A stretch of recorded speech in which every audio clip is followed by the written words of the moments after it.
پیر سید مرشد شاہ درقاوی صاحب کے ساتھ۔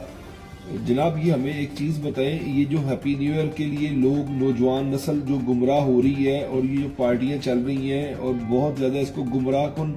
طریقے سے وہ اس کو منانے کی کوشش کرتے ہیں، اس کے حوالے سے آپ کیا کہیں گے؟ بڑا اہم سوال آپ نے پوچھا، اور اس موقع پہ پوچھا کہ جو کہ ابھی قریب ہے کہ یہ پارٹیز وغیرہ ساری یہ سیلیبریٹ کی جائیں گی۔ اب اس معاملے میں سب سے پہلی بات تو یہ ہے کہ ہم چونکہ مسلم معاشرے سے تعلق رکھتے ہیں، ایک اسلام نے ہماری تربیت کی ہوئی ہے، ہم آزاد نہیں ہیں بلکہ ہم جواب دہ ہیں اللہ کو کل قیامت کے دن۔ تو جب جواب دہ ہوتے ہیں تو اس صورت میں پھر ہم اپنی مرضی نہیں کرتے، بلکہ پھر جو ہمیں گائیڈ لائن ہوتی ہے اس گائیڈ لائن کے مطابق ہمیں چلنا پڑتا ہے۔ تو میں نوجوان نسل کو پیغام دینا چاہوں گا، اور یہ میرے تجربے کے اندر یہ بات آئی، انتار العلیا فاؤنڈیشن کے پلیٹ فارم سے ہم نے ایک ونگ ہے ہمارا چوکھٹ کے نام سے، اس میں خواتین کے حقوق کے حوالے سے ہم کام کر رہے ہیں۔ تو میں اسپیشلی نوجوانوں کو آج اس پہ میسج دینا چاہ رہا ہوں کہ ایز اے مسلم نوجوان آپ لوگوں کی بہت سی ذمہ داریاں ہیں، ان ذمہ داریوں کا آپ کو احساس کرنا چاہیے کہ اسلام نے معاشرے کے اندر توازن رکھنے کے لیے رشتوں کا ایک جال بنا ہوا ہے جن کی پامالی اسلام ہرگز اجازت نہیں دیتا۔ یہ جائے کہ باقی مذاہب میں بھی ایسا تھا، لیکن وہاں پر کیونکہ آزاد معاشرہ پروان چڑھ چکا ہے، وہاں پر بے راروی اتنی پھیل چکی ہے کہ وہاں پر رشتوں کی کوئی بھی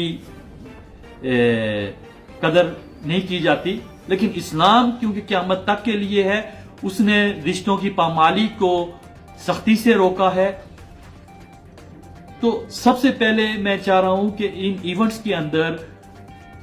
ایک تو یہ ایونٹس منانا ہی، کیونکہ اسلامک پوائنٹ آف ویو سے ہمیں اس کی کوئی مثال نہیں ملتی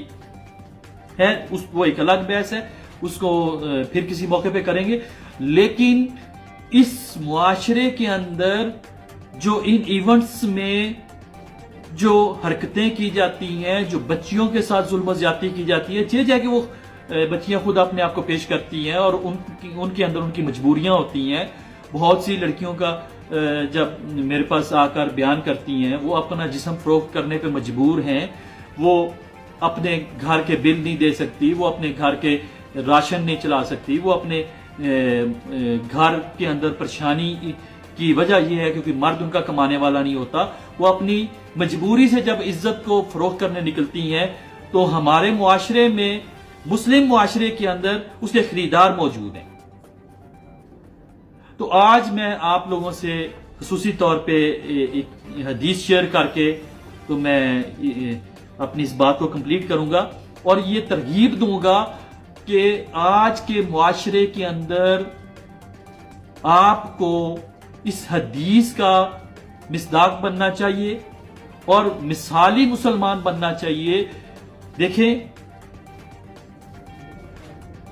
کسی کی مجبوری سے اگر آپ فائدہ اٹھا رہے ہیں وہ ظلم ہے، چاہے جائے کہ باقی جو گناہ ہیں ان گناہوں کی سزا ہمیں آخرت میں ملنی ہے، مگر ظلم جو ہے اس کی سزا ہمیں اس معاشرے میں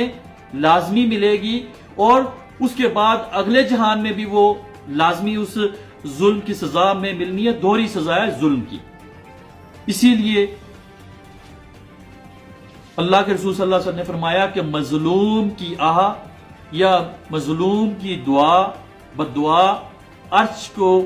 چیر کے اللہ تک پہنچ جاتی ہے۔ تو اس ظلم سے اگر آپ بچیں تو اس قدر زیادہ اس کا اجر بھی ہے، اور اس کی مثال اس حدیث سے ہے کہ بخاری شریف کی ایک حدیث ہے بنی اسرائیل کی روایات میں سے 3 شخص سفر کرتے ہوئے کہیں جا رہے تھے تو راستے میں بارش ہوئی، ایک غار کے اندر وہ داخل ہو گئے. جب غار میں داخل ہوئے تو آگے ایک بہت بڑا پتھر بارش سے پھسل کے، جب مٹی نرم ہوتی ہے تو اکثر پہاڑی علاقے میں ایسا ہوتا ہے کہ چٹانیں گر جاتی ہیں، وہ بڑا پتھر غار کے منہ پہ آ گیا اور بند ہو گیا غار. اور وہ اتنا بڑا پتھر تھا کہ یہ 3 لوگ پوری محنت مشقت کے بعد فیصلہ کر چکے کہ اب یہاں سے نکلنے کا کوئی راستہ نہیں، اب صرف موت. لیکن جب ہمت ہار گئے تو آپس میں مشورہ کیا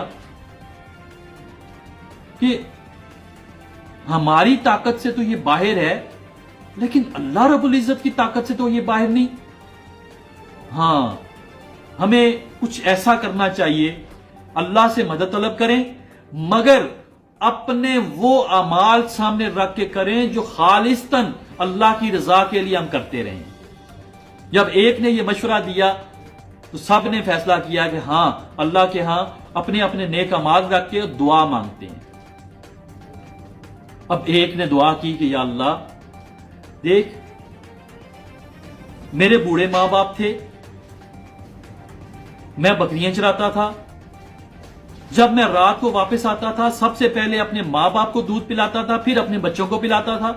ایک دن میں لیٹ ہو گیا، میرے ماں باپ سو گئے اور میں نے مناسب نہ سمجھا کہ اپنے ماں باپ کو جگاؤں. میرے بچے روتے رہے، لیکن میرا یہ اصول تھا کہ سب سے پہلے میں اپنے ماں باپ کو پلاؤں گا دودھ، پھر بچوں کو. حتیٰ کہ اس دوران صبح ہو گئی اور تیری رضا کے لیے میں نے اپنے ماں باپ سے پہلے اپنے بچوں کو دودھ نہیں پلایا، صرف تیری رضا چاہتا تھا.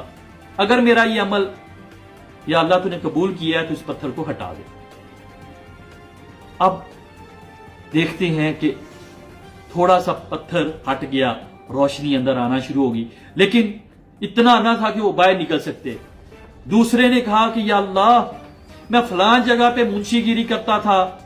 میں وہاں پر مینیجر تھا، میرے پاس پیسے اکٹھے ہو گئے، سب مزدوروں کو میں نے دینا شروع کر دیے. ایک مزدور میرے پاس مزدوری کرنے کے بعد نہ آیا، ان پیسوں سے میں نے ایک کاروبار شروع کر دیا. جب کاروبار کافی وسیع ہو گیا، بہت زیادہ اونٹ بکریاں میرے پاس اکٹھی ہو گئیں، تو کچھ سالوں کے بعد وہ مزدور آیا اور کہنے لگا کہ میری مزدوری رہ گئی تھی، تو اب میں چاہتا اس کی مزدوری اس کو دے کر میں اسے فارغ کر دیتا، لیکن نہیں، کیونکہ اس کی مزدوری سے وہ کاروبار میں نے بنایا تھا. تو میں نے تیرے خوف کی وجہ سے اس کو وہ تمام جو مال و متاع تھا وہ دے دیا اور کہا کہ تیری مزدوری سے یہ میں نے بنایا تھا، یہ تو لے لے، تیری رضا کے لیے یہ کام کیا، اگر تجھے یہ پسند ہے اس مصیبت سے نکال دے. پتھر اور ہٹ گیا. جب مزید پتھر ہٹ گیا تو ابھی بھی وہ باہر نکلنے کے قابل نہ تھے. اب تیسرے نے اپنا معاملہ اللہ کے سامنے رکھا، جو کہ آج کے نوجوان کو میسج بھی ہے، اور آج کے نوجوانوں کے لیے وہ میسج ہے جو پارٹیز کی جاتی ہیں، جو ہیپی نیو ایئر کے نام پہ پارٹیز ہوتی ہیں یا اور پارٹیز ہوتی ہیں کہ جو ہوا کی بیٹی کو خرید کے لاتے ہیں. میں ان کے لیے یہ میسج چھوڑ رہا ہوں. کہنے لگا یا اللہ تو تو جانتا ہے، میری چچا زاد ایک دن میرے پاس آئی اور کہنے لگی مجھے شدید پیسوں کی ضرورت ہے کیونکہ اس کے بچے بھوکے تھے. اس نے کہا کہ ہاں تمہیں پیسے دوں گا لیکن ایک شرط ہے، تو اپنا جسم مجھے دے گی. کہنے لگی نہ، اللہ سے ڈر جاؤ، میں اپنے رب سے ڈرتے ہوئے ایسا نہیں کروں گی. میں نے کہا کہ اگر ایسا نہیں کرو گی تو میں تمہیں پیسے نہیں دوں گا. اس نے اپنی مجبوری کو دیکھتے ہوئے یہ فیصلہ کیا کہ ہاں ٹھیک ہے میں تیار ہوں، لیکن مجھے کچھ پیسے دے دیے جائیں، ان پیسوں سے میں پہلے اپنے بچوں کو کچھ کھلا پلا لوں، اس کے بعد میں تمہارے پاس آتی ہوں. وہ اپنی مجبوری سے جب تیار ہو گئی تو کہنے اب اس کے پاس پہنچی، اس نے ایک کمرے کے اندر لے کر گیا، دوسرے کمرے میں، تیسرے کمرے میں، حتیٰ کہ 12 کمروں کے اندر جا کر اس کو کہنے لگا، جب کنڈی لگا کر تو اس کو کہنے لگا کہ اب میری حاجت پوری کر، تو اس کا جسم لڑکی کا کانپنا شروع ہو گیا۔ جب کانپنا شروع ہو گیا تو کہنے لگا کہ دیکھ 12 دروازوں کے 12 کمروں کے اندر تجھے لے کر آیا ہوں، یہاں کون دیکھ رہا ہے؟ وہ کہنے لگی کوئی بھی نہیں دیکھ رہا، میرا رب دیکھ رہا ہے، میں تو اس سے ڈر رہی ہوں۔